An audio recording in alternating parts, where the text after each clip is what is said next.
Olá, eu sou Ediane, a professora de matemática, e hoje nós vamos ver um pouco sobre conjuntos, tá? Então, primeiro, né, o que é conjunto, né? O que é que a gente entende por conjunto? Então, conjunto vai ser toda aquela ideia de agrupamento ou de coleção, né? Então, eu trouxe aqui alguns exemplos, tá? Então, uma coleção de revista, né? Então, o que é que isso significa, né? O conjunto é justamente essa coleção de revista. E o que é que vai ser cada uma dessas revistas? Cada uma dessas revistas será um elemento, né, que pertence a esse conjunto, tá? Nós temos aqui também os alunos de uma sala de aula, né? Então, o nosso conjunto é justamente esses alunos, né? E cada aluno desse, né, será um elemento que pertence a esse nosso conjunto. Então, para representar conjunto, nós temos, né, alguns modos, algumas formas, tá? Então, vamos ver, né, como é que funciona, né, cada uma delas e como é que elas se apresentam. Então, a primeira forma de representação que eu trouxe aqui é a representação tabular, tá? E o que é que isso significa?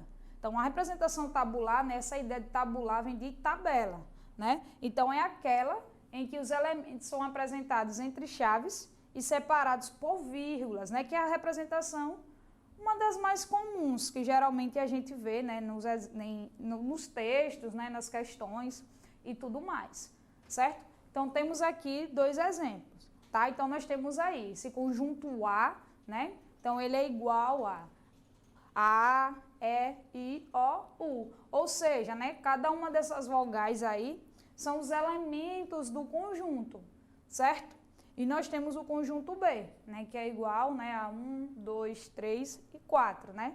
Ou seja, cada um desses números aí são os elementos do nosso conjunto, certo? E tá bem claro aí como é que é essa representação, né? Nós temos aí esses elementos, eles estão, né, entre as chaves, né? E cada um deles estão separados por vírgula, certo? E aí o que é que a gente percebe, né, nesses exemplos que eu trouxe aqui? Que nós temos aí o E, né? O E é um elemento, né, do conjunto A, né? Essa vogalzinha E é um elemento do conjunto A. Mas se a gente for observar, lá no conjunto B, não existe esse elemento E, ou seja, né, ele não faz parte do conjunto B, né? O E não é um elemento do conjunto B. Então, como é que a gente pode representar, né, na linguagem de conjuntos, isso que eu acabei de falar? Então, nós vamos ter aí, ó, E, essa letrinha aí, né, que parece um E diferente, né? A, certo? Então, e temos também, né, que é com esse outro, essa letrinha parecendo um Ezinho cortado, e um B. E como é que a gente lê nessa representação que eu trouxe aí? Então, nós vamos ler da seguinte forma. E pertence a A e E não pertence a B. Ou seja, esse símbolozinho aí, ó, que parece um Ezinho, e depois, né, temos aí esse mesmo Ezinho, só que com um traço, né, cortando ele, significa pertence, né, sem o traço, e não pertence quando temos esse traço cortado aí, certo? E essa linguagem de pertence e não pertence, ela é exclusiva dos elementos de um conjunto. Quando a gente quer comparar, né, quer dizer se um elemento pertence ou não a um conjunto, né, se ele faz parte ou não de um conjunto, nós usamos pertence e não pertence, tá? Então, eu trouxe aí uma observação, ó. Se vocês observarem lá, nós temos letras maiúsculas, né, e letras minúsculas, e tivemos números também, né? Então, o que significa essas letras maiúsculas e quando podemos usar? Da mesma forma, as letras minúsculas e quando podemos usar. Então, nós vamos usar letras maiúsculas quando a gente quiser nomear os conjuntos, ou seja, os conjuntos, eles sempre serão representados por letras maiúsculas, certo? E já as letras minúsculas, nós vamos usar para representar os elementos do conjunto, né? Os elementos que fazem parte do conjunto. Então, lembrando, letra maiúscula a gente usa para nomear conjunto, letra minúscula para nomear os seus elementos, certo? Uma outra forma de representação de conjunto, que também é bem comum, é a representação por um diagrama de Venn, certo? E o que é esse diagrama de Venn, né? Como é que ele se apresenta? Então, essa representação, ela será aquela que os elementos são simbolizados por pontos interiores, né, a uma região plana, que é delimitada por uma linha fechada que não se entrelaça, né? E nós temos aí o exemplo bem claro de como é a representação desse diagrama advém aí. Nós temos aí cada um dos elementos, né, simbolizado com os pontos, nesses pontos aí que estão em vermelho. Então, nós temos os elementos 1, 3, 5, 7 e 9, né? Nós temos aí o conjunto A, né, que está sendo representado lá pelo nosso A maiúsculo, e temos essa região plana aí, ó, que se assemelha a uma elipse, né? E ela não, o que é que diz aí? Ela é uma linha fechada que não se entrelaça, tá vendo? Ela não se cruza, né? Ela está bem, né, fazendo o contorno lá dessa nossa região plana, né? Então, nós temos aí a representação, né, por um diagrama de Venn. Essa representação é chamada diagrama de Venn. Pode vir assim dessa forma, né, na horizontal, né, como ele está sendo apresentado aí, como também na forma vertical ou inclinado, certo? O importante é que seja algo semelhante a isso, independente de sua posição, certo? E aí nós vamos ter a representação por diagrama de Venn, tá? Uma outra forma de representar um conjunto, né, é a representação por uma propriedade, tá? E o que é que isso significa? Então, como é que é essa representação? Então, ela será aquela, né, em que os elementos, eles serão descritos por uma propriedade que os determina, ou seja, é aquilo, né, essa propriedade é o que vai nos dizer, né, o que significam os nossos elementos, né? Ele faz parte de quê, né? Enfim, então nós temos aí, ó, de forma geral, certo? Então, nós temos aí, né, o conjunto A, né, temos A. O que vai ser esse A? Esse A vai ser o conjunto de todos os elementos X, né? Tal que X terá essa propriedade P aí, tá? Então, nós temos aí, né, a representação entre chaves, que se assemelha lá à representação tabular, só que nós temos uma propriedade envolvida aí. Então, vai deixar de ser representação tabular para virar representação por uma propriedade. Certo? Então, nós temos aí nesse X e temos essa barrinha aí, né? Separando um X do outro, ou não, então o X da sua propriedade. Essa barrinha aí, a gente lê ela como tal que, certo? Então, aí é X, né?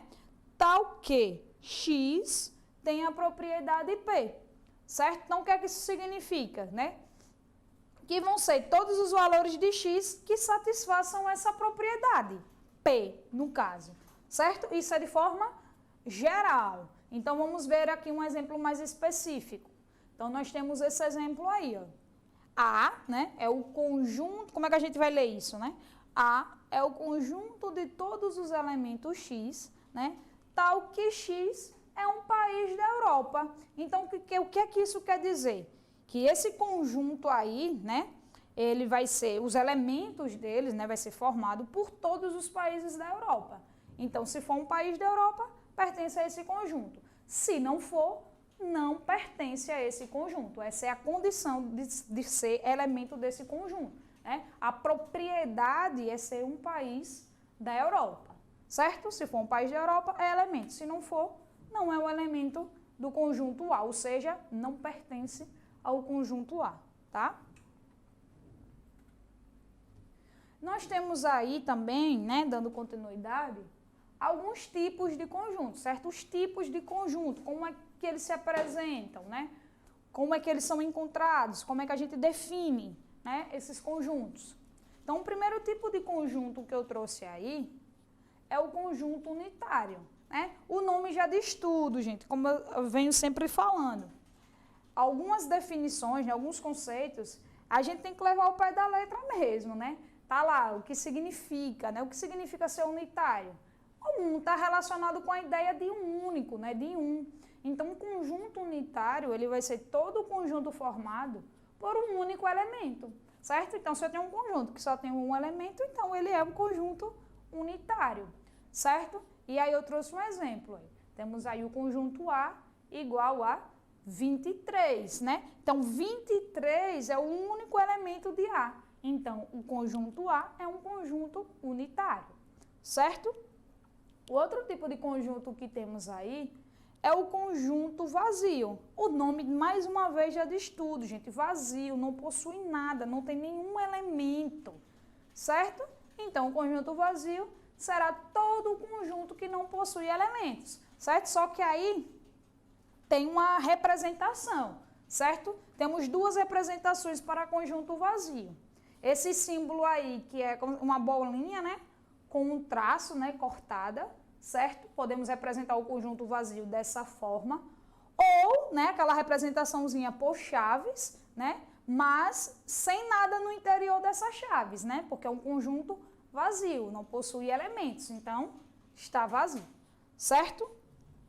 O próximo tipo de conjunto que nós temos aí é o conjunto finito, que mais uma vez também já diz tudo, gente. Se é finito é porque ele tem fim, ou seja, os elementos eles não vão, né, até o infinito, como a gente costuma dizer, né? Que os números são infinitos, né? É um conjunto que vai ter fim, né? Vai ter uma quantidade exata de elementos, ou seja, a gente consegue contabilizar todos os elementos desse conjunto. Então, é um conjunto finito, certo? Então, eu trouxe o exemplo aí, nós temos o conjunto A, né, sendo igual, os seus elementos, né, é 1, 3 e 5, ou seja, acabou, né? Nós temos 3 elementos nesse conjunto, é um conjunto finito, a gente conseguiu contar todos os elementos que fazem parte dele, certo?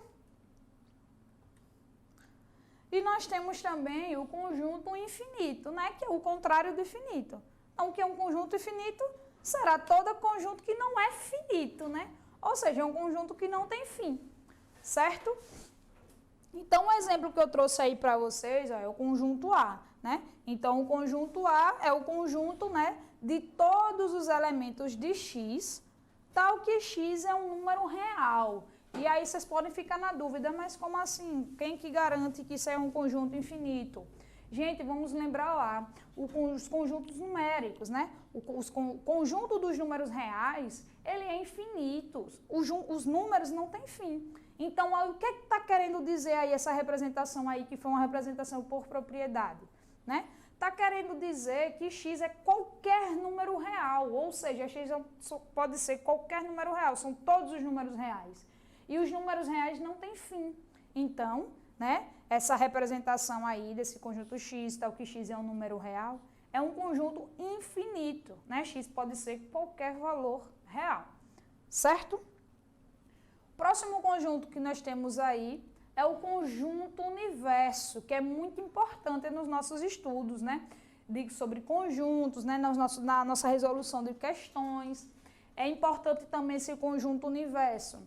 Quando a gente trabalha com resolução de equações, né? Para saber qual vai ser solução ou não. É também importante quando a gente está estudando lá probabilidade, certo? Então, o que é que significa esse conjunto universo? Então, o conjunto universo, né, de um estudo qualquer, algo que a gente esteja estudando, será aquele ao qual pertence todos os elementos desse estudo, certo? Então, vou trouxer um exemplo para que fique mais clara essa definição aí. Então, nós temos o seguinte, ó, se vamos estudar a faixa salarial de uma empresa A, né? Então, qual será o nosso conjunto universo? O nosso conjunto universo é o conjunto dos valores, né, dos salários de todos os funcionários dessa empresa. Né? Se a gente precisa estudar a faixa salarial, né? Então, a gente precisa conhecer no nosso universo, né, será todos os salários, certo? Então, pode ser representado da seguinte forma. O U, né, que esse U vem, é a representação para conjunto universo, tá? U maiúsculo. Então, é igual, né, aos valores dos salários dos funcionários da empresa A. Então, será todos os salários, certo?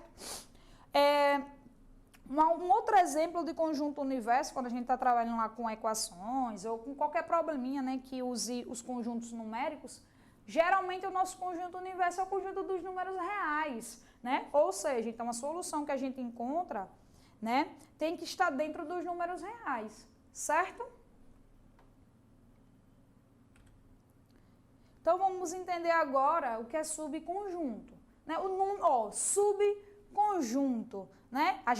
Como que a gente tem o conjunto, né, maior, e o subconjunto é algo menor que faz parte do nosso conjunto maior. Tá? Então, um conjunto A, né, é subconjunto de um conjunto B se e somente se todo elemento de A pertencer a B, certo? Então, ou seja, para A ser subconjunto de B, né, os elementos de A precisam fazer parte de B, certo? Então, nós temos aí, ó, trouxe aí 2 exemplos. O nosso conjunto A, os elementos que fazem parte dele, é 2, 5 e 3, certo? E B é 2, 5, 3, 8 e 9. Então, o que é que a gente percebe? Né? Que o conjunto A, né, os elementos do conjunto A, que é 2, 5 e 3, faz parte do conjunto B, ou seja, está dentro do conjunto B. Então, como é que a gente lê isso aí? A está contido em B, ou seja, A faz parte de B, certo? Nós temos agora o outro exemplo. A continua sendo 2, 5 e 3, certo? E B agora passou a ser, os elementos de B, né? 2, 5, 7 e 9. Então, o que é que a gente percebe agora? Que o nosso A, né, o nosso conjunto A, ele não está mais contido no B, né? Não faz mais parte do B, porque tem que ser todos os elementos, certo? E aí nós não temos todos os elementos de A fazendo parte de B, temos apenas 2 elementos, que é o 2 e o 5, o 3 não faz parte. Então, como é que a gente representa isso? A não está contido em B, parecendo um Czinho, né, cortado, certo? E essa linguagem de contido, de estar contido ou não estar contido, a gente usa para relacionar um conjunto com outro. Então, lembrando lá, elemento com conjunto, a gente usa pertence e não pertence. Conjunto com conjunto, a gente usa está contido ou não está contido. E tem uma outra forma também de representar, que é contém e não contém, que é o C ao contrário, certo? O C virado para a esquerda, tá? Então, nós temos igualdade de conjunto. Gente, o nome já diz tudo, igualdade. Então, os conjuntos são iguais, certo?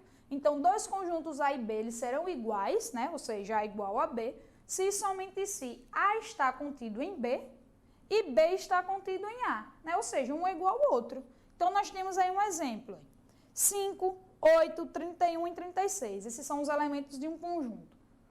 E é igual ao outro conjunto, que são os mesmos elementos, só mudou a ordem, mas os elementos são os mesmos. Então, nós temos aí, ó, 36, 5, 8 e 31. É igual, gente, independente da ordem, mas são os mesmos números. Então, esse primeiro conjunto é igual ao segundo conjunto, tá? Agora, nós temos operações com conjuntos, certo? Nós vamos ver 3 operações, tá? Então, a primeira delas é a união de conjuntos, né? E como é que ela se apresenta?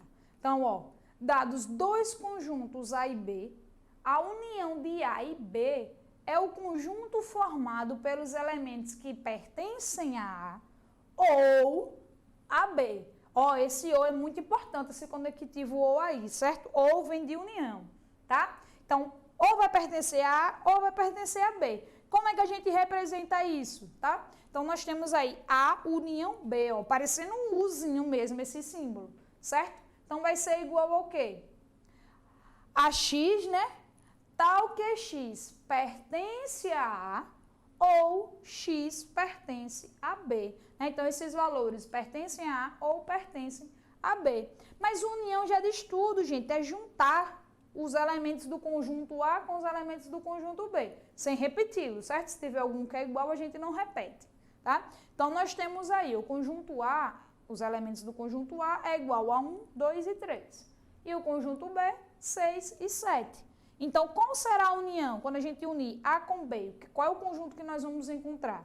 Então, vai ser os elementos de A, 1, 2 e 3, junto com os elementos de B, 6 e 7, tá? Então, são os elementos que estão em A ou estão em B, né? Juntamos todos. Então, próxima operação que nós temos é a interseção de conjuntos, né? Então, dados 2 conjuntos A e B, a intersecção de A e B é o conjunto formado pelos elementos que pertencem a A e a B. Olha o conectivo como mudou. Agora nós temos I. Então, ele tem que estar em A e em B, certo? A interseção é formada pelos elementos que estão nos 2 conjuntos. ou seja, nos elementos que são iguais, que tem um conjunto e tem outro, certo? Então, como é que a gente representa isso? Nós temos, ó, A inter B, né, ou A interseção B, vai ser igual, né, ao conjunto, né, de X, né, tal que X pertence a A e X pertence a B, certo? Ou seja, só está nos dois conjuntos, tá? Então, nós temos aí o exemplo. O nosso conjunto A é igual a 1, 3 e 5, e B é igual a 3, 6 e 9. Então, quem é a interseção? Então, a interseção B é igual a apenas, né, o elemento 3. Temos aí um conjunto unitário, certo? Porque só o único elemento que está em A e está em B é o número 3, certo? Então, nós temos uma observação aí, ó, que está relacionada à interseção de conjuntos, né? Então, nós vamos dizer que dois conjuntos, eles são disjuntos, né? Se somente se a interseção entre eles é o conjunto vazio, ou seja, não vai ter nenhum elemento em comum, certo? Nenhum elemento igual, né? A interseção será o vazio, então nós chamamos esses dois conjuntos de disjuntos, certo? Aí agora, né, nós temos a terceira operação, né, que é diferença de conjuntos. Essas vezes a gente se confunde um pouco, né, quando a gente está querendo descobrir a diferença entre um conjunto e outro, tá? Então, vamos ficar atentos. Ó, dados dois conjuntos A e B, a diferença de A e B, ou seja, é A menos B, certo? É o conjunto formado pelos elementos que pertencem a A, mas não pertencem a B, certo? Então, nós temos aí uma representação, ó. A menos B é igual ao conjunto de todos os elementos de X, né?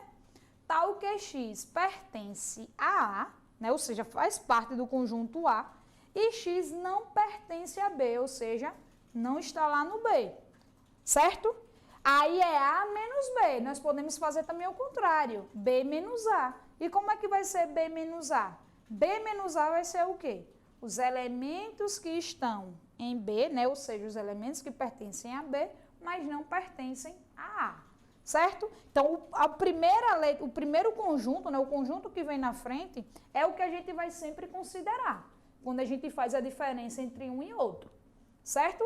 Quando é A menos B, os elementos que nos interessam, né, que vai ser o nosso resultado, são os elementos que estão em A, mas não estão em B, certo? Quando é B menos A, então são os elementos que estão em B, mas não estão em A, tá? E aí eu trouxe o exemplo, né, mostrando essa diferenciação de um para o outro. Então, nós temos aí, ó, A, né, conjunto A, né, igual a 1, 2, 3 e 4, certo? Esses são os elementos do conjunto A.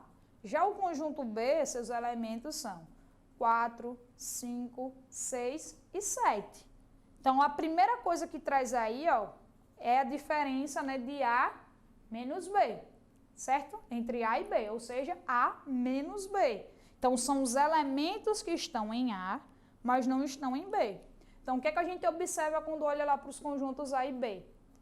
Que o 4, ele faz parte tanto do A quanto do B. Então, se eu estou fazendo A menos B, eu tenho que considerar os elementos que estão em A, mas não estão em B. Então, será os elementos 1, 2 e 3, certo? Porque o 4 também faz parte do B. Então, a gente não considera. Mas aí, se a gente quisesse agora o contrário, se a gente quisesse B menos A, então será, a gente tem que considerar os elementos que estão em B, mas não estão em A, né? Como a gente já sabe, né, o 4 faz parte dos dois conjuntos. Então, o que nos interessa são os outros elementos que estão em B e não estão em A, que é apenas o 5, né, o 6 e o 7, tá? Espero que tenha ficado claro. Aí, cuidado! Sempre com a ordem, né? Com a ordem que aparecem os conjuntos. O que vem na frente, né? O que vem primeiro é o que a gente tem que considerar. Lembrando sempre de retirar, né, o que está lá na interseção. É como se fosse isso mesmo. Tirar o que está na interseção, já que é o que é igual, né? Que tem nos dois conjuntos. Tá bom? Bom, gente, era isso que eu queria trazer inicialmente, né? Para essa ideia de conjuntos para vocês. Espero que vocês tenham entendido. E até a próxima aula.